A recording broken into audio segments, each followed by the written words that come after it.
ඔයාටත් tin අංකය ගන්න අවශ්‍යද? එහෙමත් නැත්නම් අපි ID එක ලබා දුන්නාම මෙන්න මේ විදිහට IRD වෙබ්සයිට් එකේ applicant has been registered in IRD කියලා වාගේ ටින් අංකය වාගේ ID number එකට අදාළ ටින් අංකය රෙජිස්ටර් කරලාද තියෙන්නේ කියලා මැසේජ් එකක් එනවා නම් අපි කොහොමද ටින් අංකය අපිට අපේ ID එකට අදාළ ටින් අංකය ගන්නෙ කොහොමද කියලා තමයි අද මේ වීඩියෝ එකෙන් අපි කතා කරන්නේ. මුලින්ම මේ IRD වෙබ්සයිට් එකට යනවා අපි. IRD කියලා මෙතන Google Chrome එකේ search කරාම අපිට බලා ගන්න පුළුවන් මෙතන මේ e-services කියලා තියෙනවා. ඒතකොට මෙන්න මේ e-services කියන option එකෙන් ගිහිල්ලා තමයි අපි මේ අපේ ටින් අංකය ලබා ගන්න. එතකොට අපි මෙතනින් ගියන් පස්සේ අපිට තියෙනවා මෙතන access to the e-services කියලා මේ බටන් එක ක්ලික් කරනවා.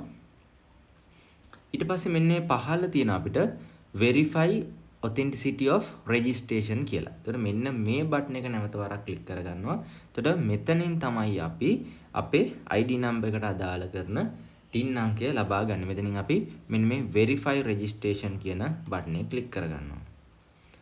ඊට පස්සේ අපි මෙතන අපි ලබා දෙන්න ඕනේ අපේ ID number එක මෙන්න මේ enter ID කියන තැන අපි ID number එක මේ විදිහට ලබා දෙනවා.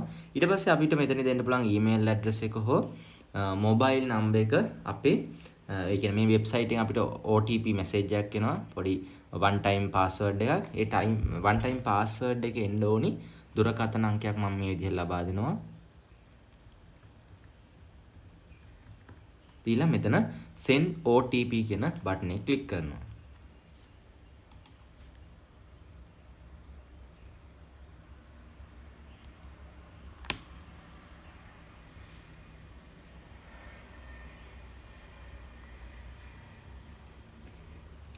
හරි ඊට පස්සේ අපි අපේ දුරකථනයට එන one time password එක අපි මෙතෙන් ලබා දෙන්න ඕනි.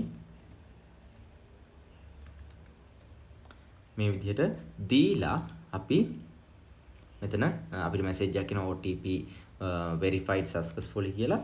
ඊට පස්සේ අපි මෙතන search button එක ක්ලික් කරනවා. ඊට පස්සේ අපිට මෙන්න මේ පහලින් බලා ගන්න පුළුවන් අපේ ID එකට අදාළ අපේ TIN number එක. ඒතර ওই විදිහට තමයි අපි ටින් නම්බර් එක ලබා ගන්න. එතකොට ඉස්සරහට සහ දැනටමත් අපේ වාහනයක් රෙජිස්ටර් කරන්න යනවා නම් ඒ වගේ ගොඩාක් වැඩවලට මේ ටින් අංකය අවශ්‍යයි. බහුතරයක් දෙනාගේ IDs වලට මේ ටින් අංකය දැන් හදලා තියෙන්නේ. අපි රෙජිස්ටර් කරන්න ගියන් පස්සේ අපිට කියනවා ටින් අංකය ඒ කියන්නේ ID නකට අදාළ ටින් අංකය රෙජිස්ටර් කරලා තියෙන්නේ කියලා.